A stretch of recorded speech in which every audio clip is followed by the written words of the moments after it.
their statement.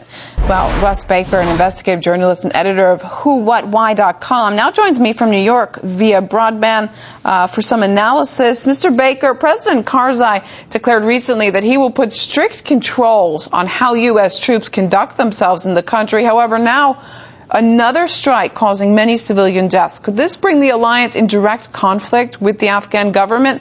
And how do you think the situation will play out? There's certainly a growing problem afoot, and I think we need to distinguish between the bombings by the drones and those by manned aircraft. The incident that early Wednesday morning involved manned aircraft. Western forces working with Afghan forces were attacking a house where they believed that Taliban commanders were meeting, and when they encountered resistance, gunfire, they called in airstrikes. Now, the obvious danger of that is that you can have imprecise information, and of course in those areas there are people living there. There are women and children and non-combatants, and so of course it's extremely dangerous.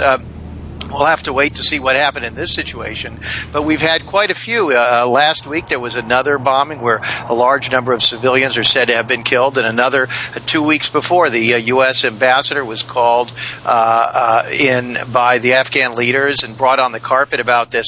It's a huge problem, of course, because it's entirely disproportionate when you receive a small amount of arms fire to send in airstrikes, and I think there's going to have to be much more of a discussion about how proper this is, and also the consequences of alienating Afghans even more and provoking more suicide bombings. And it seems like it would be for a lot of Afghan people that what it comes down to is people are dying. We've seen an increased number of protests against NATO forces in the country. Could these attacks give the Taliban an opportunity to recruit more and more people? I mean, that's what critics are saying is going to happen. Yes, I mean, the Taliban is very effective at recruiting, and today we just saw another attack, which should be mentioned. This was by the Taliban, suicide attacks near Kandahar, where trucks with civilians were queuing up, waiting to move supplies into the NATO base there, and one suicide bomber went in and killed a lot of people, all civilians, and then we saw more civilians came to try to rescue them. Another bomber then unleashed his bomb. So it's an enormous problem, this tit for tat, this back and forth. Clearly, it's not getting any better. It's probably going to get a lot worse. And if anybody thinks they're winning the hearts and minds of that country, either the Taliban or the West, I think they are sadly mistaken.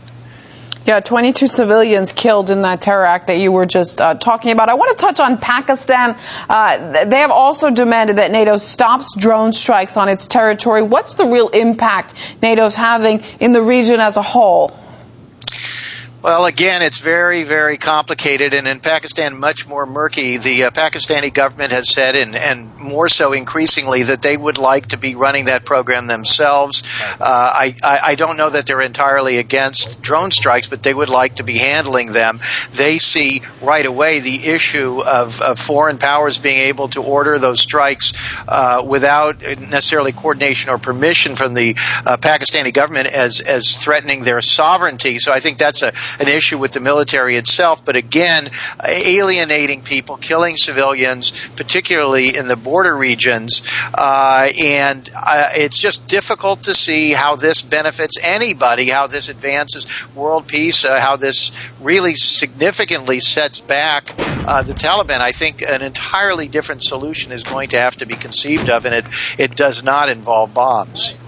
Yeah, and NATO also being blamed, or people putting in other words, as breaking international law with actions in that region there. And then we see the coalition pushing quite strongly for military intervention in Syria. Can the alliance continue to toot itself as an advocate for world democracy here? How long can this go on? The Syrian situation fascinates me. On WhoWhatWhy.com, we've been writing about it, taking a look at what seems to be a fair amount of murky reporting and I would say even some disinformation. It reminds us a lot of Libya, where we are getting very much a one-sided account of a government that is clamping down without any indication at all of the tremendous amount of involvement of foreign powers in supplying the opposition. And that kind of reporting strikes us as reckless because we are seeing these kind of mop-up operations in one country after another. Certainly, the West is going to be able to prevail, I think, much more easily over the long term in Syria as they did in Libya, and much less in a country like Afghanistan, which has never taken kindly to foreign invaders, whether they were Russians or Americans or anybody else. All right, Russ Baker, live from New York via broadband, editor of WhoWhatWhy.com. Very interesting comments about the situation in Afghanistan and the Mideast in general. Thanks for that. Thank you.